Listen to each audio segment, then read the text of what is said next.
Class 11th accountancy, chapter है accounting concepts and principles, लेखांकन अवधारणाएं और सिद्धांत। सबसे पहले लेखांकन के सिद्धांत या अकाउंटिंग प्रिंसिपल्स का मीनिंग देखते हैं। ये वो सिद्धांत होते हैं या सामान्य नियम होते हैं अकाउंटिंग के, जो लेखांकन व्यवहारों को मतलब अकाउंट के ट्रांजैक्शंस को लिखते समय अपनाए जाते हैं। ऐसे सिद्धांत या ऐसे नियम जो कि ट्रांजैक्शंस को लिखते समय अकाउंट की किताबों में अपनाए जाते हैं, उनको हम अकाउंटिंग प्रिंसिपल्स कहते हैं। जो अकाउंटिंग करते समय हमारे को दिशा निर्देश देते हैं कौन सा कार्य करना है, किस प्रकार से कार्य करना है। सामान्यतः जो प्रिंसिपल्स हैं ये मान लिए जाते हैं, इनके लिए कोई रिटर्न में लिखित रूप में कोई कानून नहीं बना हुआ है, ये किसी अधिनियम में भी नहीं लिखे हुए हैं, परंतु ये प्रचलित परंपराएं हैं जो पहले से चली आ रही है, इसलिए हम इनको मानते हैं। नेक्स्ट हेडिंग है लेखांकन के सिद्धांतों की प्रकृति एवं प्रमुख विशेषताएं। Nature and features of accounting principles. पहला पॉइंट है ये सिद्धांत मार्गदर्शक या एक समान नियम होते हैं जिनका विकास लेखांकन सूचनाओं में एक रूपता लाने और उन्हें सरलता से समझने योग्य बनाने से होता है। These principles are the directions rules which are developed to bring the uniformity in the accounting information and helps to easily understand accounts। अब यहाँ पर पहला सिद्धांत जो है या पहली विशेषता जो है सिद्धांतों की ये बोली गई, ये सिद्धांत मार्गदर्शक होते हैं। मार्गदर्शक मतलब हमारे को बताते हैं कि आपने अकाउंट्स किस प्रकार से बनाने हैं। ये एक समान नियम होते हैं। नियम होते हैं समान नियम मतलब जिनका पालन सभी लोग करेंगे। ये कुछ नियम होते हैं जिनका विकास लेखांकन सूचनाओं विकास क्यों किया गया या जिनको क्यों बनाया गया, लेखांकन सूचनाओं में एक रूपता लाने के लिए कि सभी कंपनियों के अकाउंट्स एक रूप में दिखाई दें और ये आसानी से समझ में आ जाएं, आसानी से सरलता से समझने योग्य बन जाएं। सेकंड पॉइंट है ये मानवकृत हैं, अनुभव और तर्क के ऊपर आधार पर बनाए गए हैं। These are man made and framed on the basis of the experience and logic. मानवकृत मतलब मनुष्यों के द्वारा इनको बनाया गया और अपने अनुभव या एक्सपीरियंस के आधार पर तर्क मतलब इसकी अच्छाई और बुराई को ध्यान में रखते हुए ही इनका निर्माण किया गया। थर्ड पॉइंट है क्योंकि इन्हें प्रयोगशाला में टेस्ट नहीं किया जा सकता, इसे ये भौतिक शास्त्र, रसायन शास्त्र व अन्य प्राकृतिक विज्ञानों की भांति सर्वमान्य रूप से स्वीकृत नहीं है। Because they can't be tested in the labs, therefore they can't be universally accepted like the physics, chemistry and other natural sciences। जैसे कि बाकी साइंस के सिद्धांत होते हैं उनको लैब में टेस्ट किया जा सकता है, एक्सपेरिमेंट हम कर सकते हैं, क्योंकि जो मैनेजमेंट के सिद्धांत होते हैं, हम ये बोलें अकाउंटेंसी के जो प्रिंसिपल्स होते हैं, इनको लैब में टेस्ट नहीं किया जा सकता जैसे कि बाकी की साइंस होती हैं, जैसे फिजिक्स हो गया, केमिस्ट्री हो गया इत्यादि। चौथा पॉइंट है ये स्थिर नहीं होते, मतलब बदलते रहते हैं। ये व्यवसाय की जो कार्यविधियाँ होती हैं उसके अनुसार ये बदलते हैं। बिजनेस की जो कार्यविधियाँ होती हैं, प्रोसीजर होते हैं, उसके अनुसार ये बदलते हैं। सरकार के नीति नियमों के अनुसार ये बदलते हैं। और लेखांकन सूचना के प्रयोगकर्ता, हम लोगों ने प्रयोगकर्ताओं के बारे में पढ़ा है, जैसे कि सरकार हो गई, मालिक हो गए, कर्मचारी हो गई, कार्य अधिकारी हो गए, प्रतियोगी संस्थाएं हो गई, बैंक इत्यादि सभी प्रयोगकर्ता होते हैं। तो इनकी जैसे जैसे आवश्यकताएं बदलती रहती हैं उसके साथ साथ समय समय पर हम प्रिंसिपल्स में भी चेंज करते हैं। They are not static, static means which can be change, they change from time to time according to the business activities, government policies and accounting informations and changing requirement of the users of the accounting informations। मतलब ये नियम जो होते हैं कुछ विशेषताओं को पूरा करते हैं तो यही सिद्धांत कहलाते हैं। कौन सी विशेषताओं को पूरा करते हैं? Rules which complete following features are known as the principles. तो पहला दिया गया अनुरूपता या फिर रेलिवेंस। अनुरूपता या रेलिवेंस का मतलब होता है ऐसी सूचनाएं देना जो सूचना प्रदाता और प्रयोगकर्ता दोनों के लिए ही उपयोगी हो। सूचना प्रदाता मतलब जिससे जो सूचना दे रहा है, और सूचना प्राप्त करता या प्रयोगकर्ता जो सूचनाओं को प्राप्त कर रहा है, मतलब देने और प्राप्त करने वाले दोनों को जो काम आ सके उसको हम अनुरूपता या फिर रेलिवेंस कहते हैं। सेकंड पॉइंट है इसमें व्यवहार में लाने योग्य या फिजिबिलिटी। सिद्धांत ऐसे होने चाहिए जिन्हें कि आसानी से सरलता से व्यवहार में मतलब प्रयोग में लाया जा सके। थर्ड पॉइंट है वास्तविक तथ्यों पर आधारित या फिर ऑब्जेक्टिविटी। तथ्यों मतलब ये बिल्कुल सही सूचनाओं पर आधारित होने चाहिए। पक्षपात रहित होने चाहिए, मतलब कोई भेदभाव इसमें ना किया गया हो, अपनी मर्ज़ी से इसमें चेंज ना किया गया हो, और व्यक्तिगत निर्णयों से भी प्रभावित ना हुए हो कि अपनी मर्ज़ी से हम जितना मर्ज़ी लगा लें, ऐसा भी नहीं होना चाहिए। बिल्कुल सही सूचनाएं देने वाले होने चाहिए। नेक्स्ट दिया गया लेखांकन सिद्धांतों के प्रकार या kinds of the accounting principles. कौन कौन से प्रिंसिपल्स हैं, कौन कौन से प्रिंसिपल्स हो सकते हैं। तो पहला दिया गया अवधारणा है, जिसको हम कॉन्सेप्ट बोलते हैं। तो अवधारणा या कॉन्सेप्ट का क्या चीज़ होती है, ये कुछ मान्यताएं होती हैं। मान्यताएं मतलब जो हम मान लेते हैं कि ऐसा होता है। कुछ शर्तें होती हैं जिनके के ऊपर हमारे सिद्धांत जो हैं बेस्ड होते हैं, आधारित होते हैं। कुछ हम चीज़ें शर्तें मान लेते हैं जिसके ऊपर हमारे सिद्धांत जो हैं वो आधारित होते हैं, काम करते हैं। जैसे जैसे अकाउंटेंट के सामने समस्याएं आती गई, वैसे वैसे उन्होंने उन समस्याओं के हल ढूंढने का प्रयास किया, और किसी हल पर जब सभी अकाउंटेंट सहमत हो गए कि हाँ ये चीज़ सही है, इसको इसी प्रकार से हल किया जा सकता है, तो उसे फिर हमने नियम के रूप में मान लिया। तो इन नियमों को जब मान्यताएं मिल गई, मान्यताएं मतलब जब सभी ने मान लिया कि हाँ इनको नियम बना लेना चाहिए, तो फिर वो अवधारणाएं कहलाई, जिसको कि हम कॉन्सेप्ट बोलते हैं। अगला है प्रथाएं या फिर परंपराएं क्या चीज़ होती हैं, जिसको इंग्लिश में हम बोलते हैं कन्वेंशंस। कन्वेंशंस, प्रथाएं या परंपराएं, नाम से ही क्लियर है, ये कुछ रीति रिवाज होते हैं अकाउंट्स के, जो आपसी सहमति से बना लिए जाते हैं। आपस में सभी सहमत हुए, अकाउंट्स डिपार्टमेंट के लोग, और उन्होंने आपस में सहमत होकर कुछ अपने ही नियम रीति रिवाज बना लिए।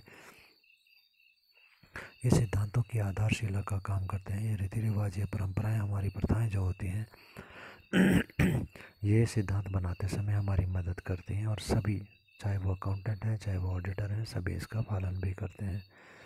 तो अब हमने कहा कि लेखांकन के जो सिद्धांत हैं उनका वर्गीकरण की यदि हम बात करें, कितने भागों में हम बांट सकते हैं, तो 3 भागों में हम इसको बांटते हैं। पहला भाग आ गया आधारभूत अवधारणा है, जिसको हम बेसिक कॉन्सेप्ट बोलते हैं।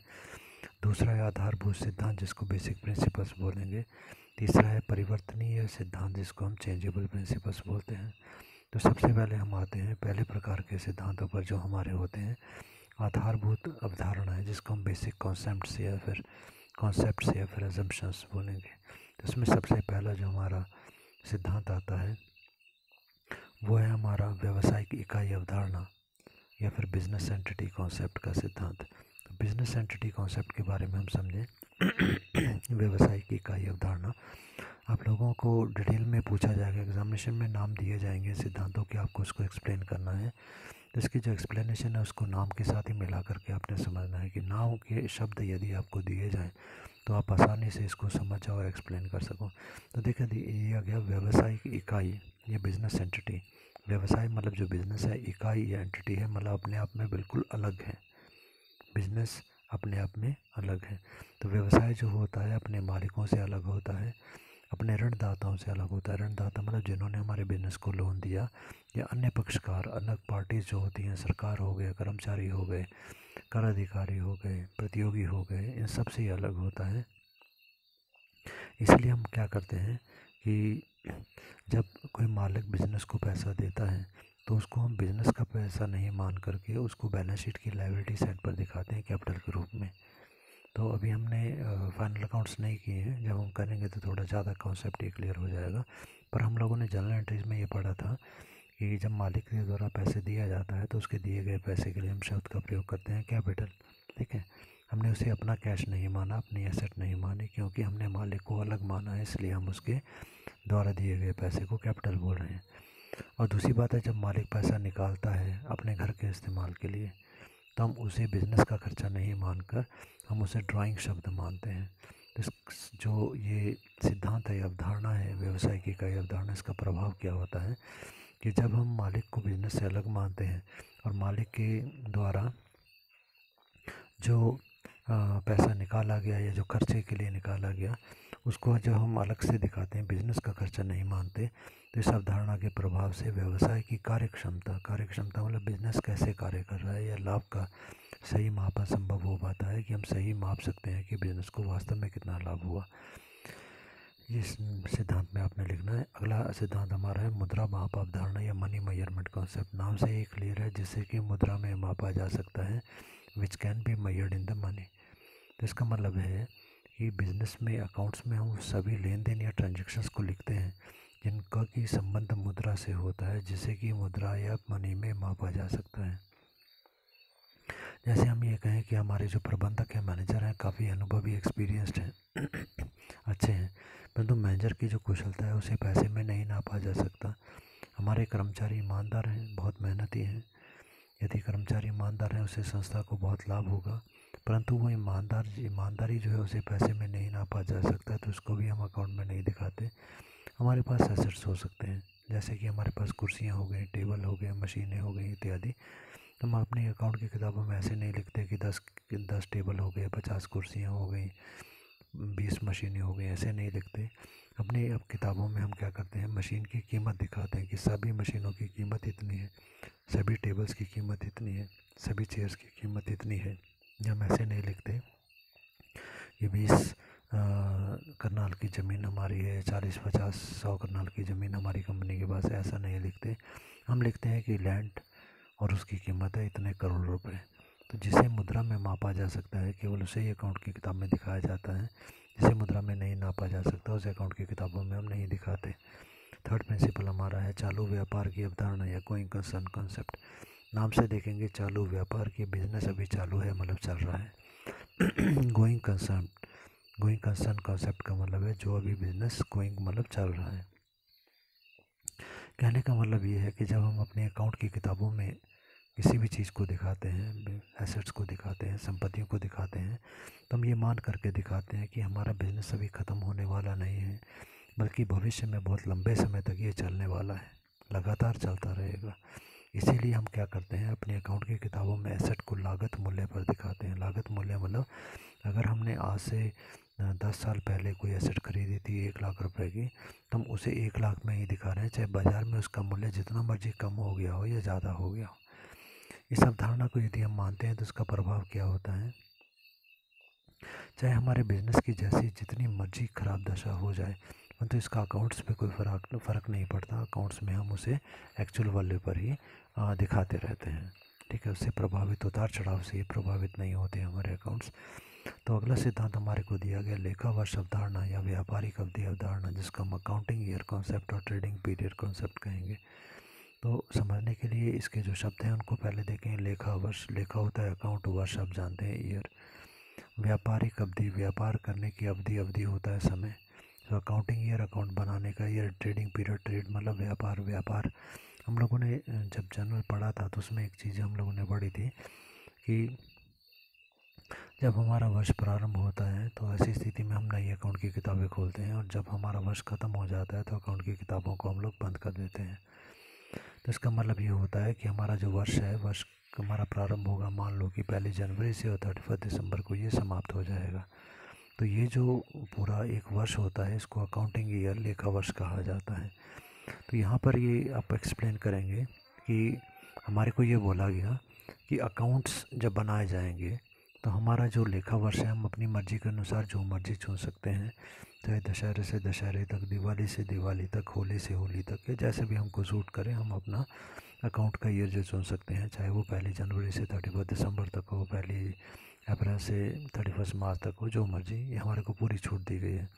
परंतु कुछ एक कंडीशंस इसमें लगाई गई हैं कि आयकर के दृष्टिकोण से टैक्स यदि कैलकुलेट करना है तो सरकार ये कहती है कि टैक्स कैलकुलेट करने के लिए आपको अकाउंट्स जो हैं वो 1 अप्रैल से लेकर 31 मार्च तक बनाने होंगे आयकर के दृष्टिकोण से, अन्यथा आप जैसा मर्जी चुन सकते हैं। दूसरी बात, ये कानून में ये कहा गया कि हमारा अकाउंट का जो ईयर है, वर्ष है, उसकी अवधि, उसका पीरियड, उसका समय जो है वो 1 वर्ष का होना चाहिए। मतलब हर एक वर्ष हमारा 12 महीने का होना चाहिए। यदि ऐसे हम अकाउंट्स को बनाते हैं तभी हम तुलना कर सकते हैं, कंपैरिजन कर सकते हैं पिछले साल के मुकाबले में इस साल हमको ज़्यादा लाभ हुआ या कम हुआ। तो तुलना करना इसके द्वारा संभव होती है। प्रभाव में देखेंगे इसका इफ़ेक्ट क्या पड़ा, कि तुलना जो है इसके द्वारा आसानी से की जा सकती है। एक वर्ष की तुलना दूसरे वर्ष से, प्रगति की जांच कर सकती है, नॉलेज ऑफ द प्रोग्रेस, कितनी प्रोग्रेस हमने की, पिछले साल हमारी कितनी एसेट थी, अभी कितनी हो गई है, पिछले साल कितना लाभ हुआ था, अभी कितना हो गया है, तो कितनी प्रगति हम कर चुके हैं ये भी हमें पता लग जाता है। और लागत और लाभ की तुलना भी योजनाएं करके बना सकते हैं। लागत मतलब कितना खर्चा आया, इसकी तुलना हम पिछले साल के मुकाबले में करेंगे कि पिछले साल के मुकाबले में खर्चा ज़्यादा आया है, ये लाभ हमारे पिछले साल के मुकाबले में बढ़ा है, और उसके बेस पर फिर हम योजनाएं बना सकते हैं, प्लानिंग कर सकते हैं। अगले जो सिद्धांत हमारे हैं उनको हम बोलेंगे बेसिक प्रिंसिपल्स या आधारभूत सिद्धांत। इसमें सबसे पहला जो प्रिंसिपल है वो हमारा है वो आय प्राप्ति का सिद्धांत या प्रिंसिपल ऑफ रेवेन्यू रियलाइजेशन। नाम से ही क्लियर है, रेवेन्यू मतलब थोड़े अमाउंट का रियलाइज होता है, मिलना, प्राप्त होना। तो आय प्राप्ति, आय होती है लाभ।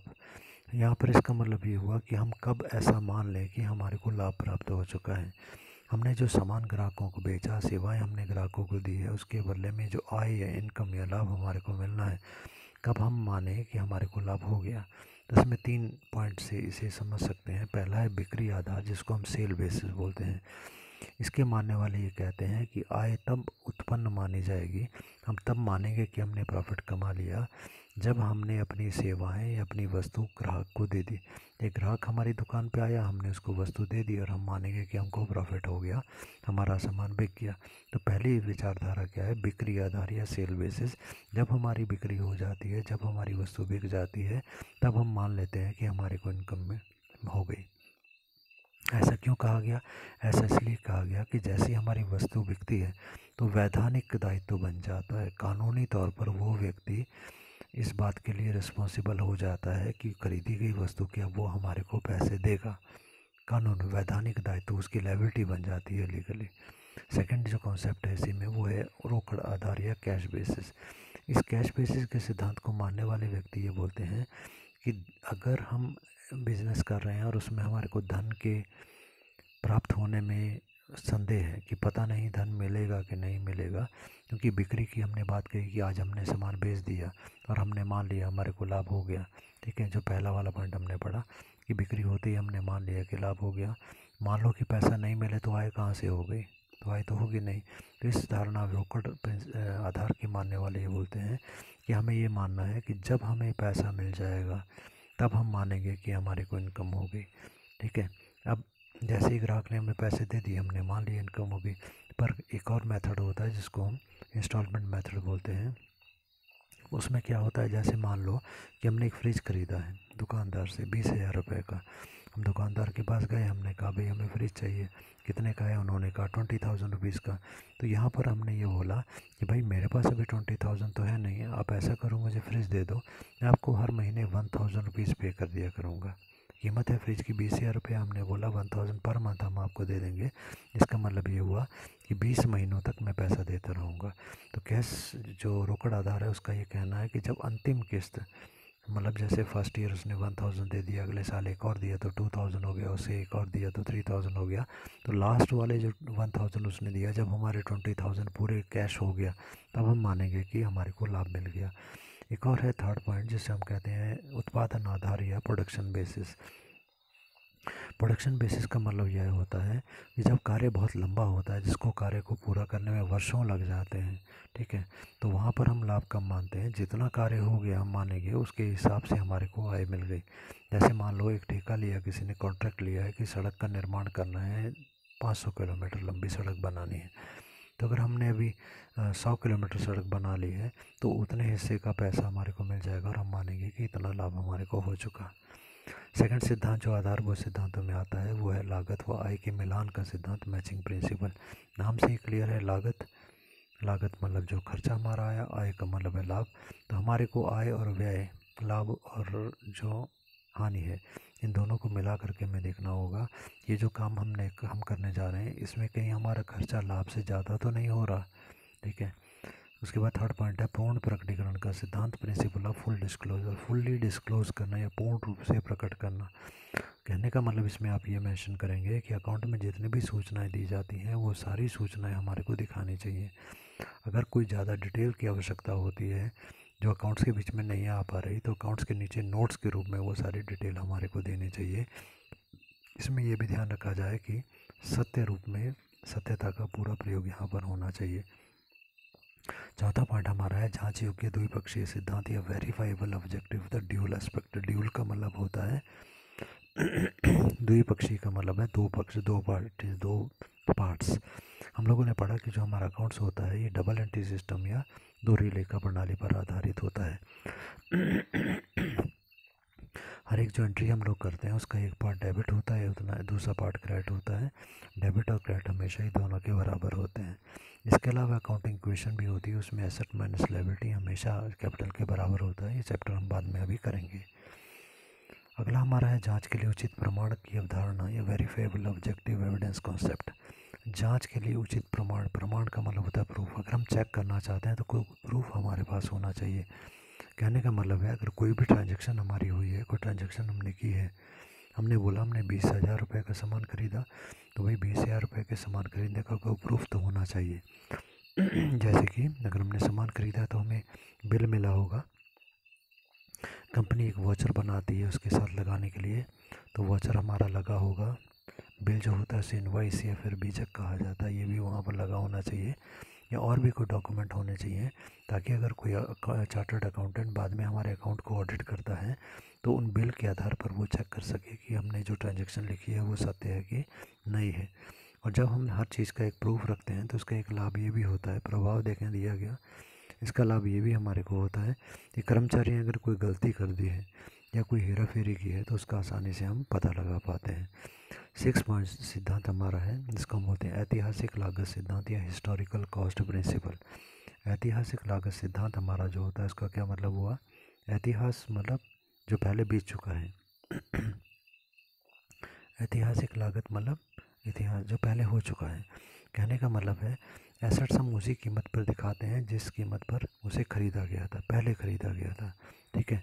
हाँ, डिप्रेशन उसमें घटा देते हैं। कहने का मतलब है दूसरी चीज़ हम ये भी इसमें मेंशन कर सकते हैं कि पूरा वर्ष भर में जो कुछ हो चुका है उसके बारे में अकाउंट्स बताते हैं, भविष्य में जो होना है उसके बारे में नहीं बताते हैं। इसी में ऐतिहासिक या इतिहासी हिस्टोरिकल कहते हैं। इसके अलावा थर्ड टाइप के जो हमारे सिद्धांत हैं उनको हम बोलते हैं परिवर्तनीय सिद्धांत या चेंजेबल प्रिंसिपल्स। इसमें पहला हमारा आ गया निश्चित अंश तक सत्यता का सिद्धांत, जिसको हम प्रिंसिपल ऑफ मटेरियलिटी बोलते हैं कि सत्य तो दिखाना है परंतु निश्चित अंश तक ही दिखाना है। कहने का मतलब छोटी राशि अगर कोई है तो उसको अप्रोक्सीमेट करके दिखाया जा सकता है। जैसे हमने कहा 99 रुपीज़ 95 पैसे, तो अगर इसको पैसे में भी हम कैलकुलेट करेंगे तो बहुत मुश्किल हो जाएगा, तो हम ऐसा करते हैं 99 रुपीज़ 95 पैसे की जगह सीधा ही 100 बना देते हैं, ठीक है। तो जहाँ तक संभव हो सके वहाँ तक हमें सत्य दिखाना है, ठीक है। और दूसरी बात है कि इसमें ये भी ध्यान रखना है कि अगर आवश्यकता पड़े तो सूचना को, अगर लगता है कि बहुत काम की सूचना नहीं है तो उस सूचना को छोड़ा जा सकता है या दूसरी में जोड़ करके भी दिखाया जा सकता है। अगला हमारा सिद्धांत है जिसको हम बोलते हैं एक रूपता का सिद्धांत या प्रिंसिपल ऑफ कंसिस्टेंसी। एक रूपता का मतलब ये हुआ कि अकाउंट एक ही रूप में बनाए जाने चाहिए, उसका रूप बार बार चेंज नहीं करना चाहिए। मान लो कि डिप्रेशन हम चैप्टर कर चुके हैं, उसमें 2 मेथड हमारे सिलेबस में थे, तो हमने ये बोला कि एक साल हम फर्स्ट मेथड से बना रहे हैं, अगले साल हमने मेथड चेंज कर दिया दूसरे मेथड, फिर हमने फर्स्ट कर दिया, फिर हम सेकंड कर रहे हैं, तो बार बार ये मेथड चेंज नहीं होना चाहिए, उनका एक ही रूप होना चाहिए। तो अकाउंट्स की पद्धतियाँ मेथड्स में बिना कारण परिवर्तन नहीं करना चाहिए। अगर हम उसमें परिवर्तन नहीं कर सकते हैं तो एक वर्ष की तुलना आसानी से दूसरे वर्ष के साथ की जा सकती है, परंतु अगर हमने परिवर्तन कर दिया और बिना कारण के कर दिया तो हमारे अकाउंट की विश्वसनीयता, रिलायबिलिटी जो है वो कम हो जाती है। हमें शक लगता है कि कुछ ना कुछ कारण रहा होगा, कोई हेरा फेरी की गई है, इसी कारण से सिद्धांत को बदल दिया गया। अच्छा, बिना कारण उसके बदलने का मतलब नहीं होता, तो इसका प्रभाव क्या होता है, यदि एक ही तरीके से अकाउंट बनाएंगे, पहले भी वही तरीका था अभी वही तरीका है, तो आसानी से पिछले साल के मुकाबले में तुलना हम कर पाते हैं। दूसरा पॉइंट हमारा है प्रगति अवनति का ज्ञान, कि हमने कितनी प्रगति है की है और कितनी अवनति की है, कितना नुकसान हमारे को हुआ है, ठीक है। तो इसका मतलब ये है कि पिछले साल के मुकाबले में अगर हमारी फिगर बढ़ जाती है तो फिर प्रगति होती है, और अगर कम हो जाती है तो अवनति होती है। अगला विभागों की कार्यक्षमता की तुलना करना, कि एक विभाग, एक डिपार्टमेंट जो कंपनी का है उसकी तुलना हम दूसरे डिपार्टमेंट से कर सकते हैं कि वो ज़्यादा लाभ कमा रहा है ये। चौथा, व्यावसायिक स्थिति का सही ज्ञान प्राप्त होना, बिजनेस की स्थिति सही क्या है वो हमें इससे पता चलती है कितना बिजनेस को लाभ हो रहा है। थर्ड पॉइंट हमारा है रूढ़िवादिता की परंपरा का सिद्धांत, कन्वेंशन ऑफ कंजर्वेशन और प्रूडेंस। तो इसका मतलब है कि रूढ़िवादिता की परंपरा, इसमें हमें ये बोला गया कि जितनी भी हानियाँ होती हैं, जो लॉस हमारे को होने वाले होते हैं, उसके लिए पहले से हम इंतज़ाम कर लेते हैं, और अगर कोई लाभ हमारे को भविष्य में होने वाला है तो उसको हम ध्यान नहीं देते। ये एक नीति है जिसका कि हम पालन करते हैं। जैसे क्लोजिंग स्टॉक हमारा जो होता है, वर्ष के अंत में जो स्टॉक हमारे पास बचा होता है उसकी जो कीमत लिखी जाती है, क्या लिखी जाती है, चाहे परचेज प्राइस या मार्केट प्राइस जो भी कम हो वो लिया जाता है। जितने में हमने ख़रीदा था और जितना उसकी बाज़ार में आज कीमत है, जो उनमें से दोनों में से जो कम होगा उस पर से लिखा जाता है, तो ये मान्यता है। इसका प्रभाव क्या होता है कि लाभों को हम घटा देते हैं और संपत्ति के मूल्य घट जाते हैं और दायित्व भी इसमें घट जाते हैं, क्योंकि सभी हानियों को पहले से हम कर लेते हैं, डेप्रिसिएशन हम पहले से घटा देते हैं।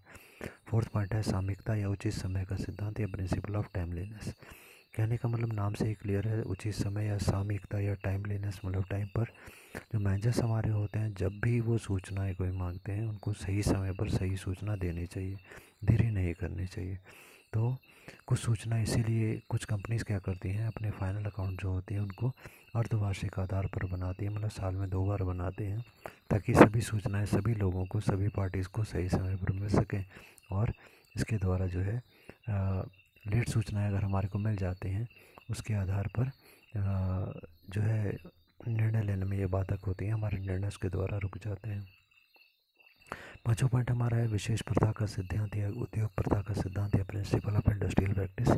विशेष प्रथा या उद्योग प्रथा का मतलब है एक उद्योग में कोई प्रथा पहले से चली आ रही है, कोई परंपराएं चली आ रही हैं, उसका हम लोग भी प्रयोग करते हैं। और फिर जो व्यक्ति या प्रोफेशनल व्यक्ति, अकाउंटिंग प्रोफेशनल जो होते हैं, लेखांकन के पेशेवर व्यक्ति जो होते हैं, जो अकाउंट को चेक करने हमारे आएंगे, वो भी उसको मान लेते हैं कि ठीक है आपकी ऐसी प्रथा चली हुई है तो हम इसको मान लेते हैं। 6 पॉइंट है लागत लाभ का सिद्धांत या कॉस्ट बेनिफिट प्रिंसिपल। यहाँ पर वही बताया गया कि हमारे खर्चे जो हैं अब लाभ से बढ़ नहीं जाएं।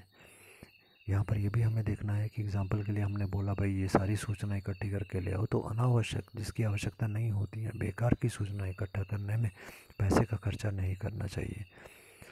लास्ट पॉइंट हमारा है वो है इस रूपरेखा पर तथ्य के प्रभुत्व का सिद्धांत या principle of substance over form. लेखांकन की प्रस्तुतिकरण में अकाउंट में जब सूचनाओं को प्रस्तुत किया जाए, दिखाया जाए, तो ये ध्यान रखना है कि महत्वपूर्ण सूचनाएं छूटनी नहीं चाहिए अकाउंट की किताबों में से। समस्त महत्वपूर्ण सूचनाएं जो है अकाउंट्स के माध्यम से उपयोगकर्ता तक पहुंचनी चाहिए। उपयोगकर्ता मतलब जो भी व्यक्ति हमारे अकाउंट को पढ़ रहा है उसको हर सूचना जो है वो मिलनी चाहिए। साथ ही ये भी ध्यान रखना है कि सूचनाएं जो अकाउंट्स में दी जाएँ वो सत्य होनी चाहिए, संक्षिप्त मतलब छोटी होनी चाहिए और समझने योग्य रूप में हमारे को दिखाने चाहिए। अकाउंट की पद्धति या रूप में भी लगातार सुधार हमारे को करते रहना चाहिए।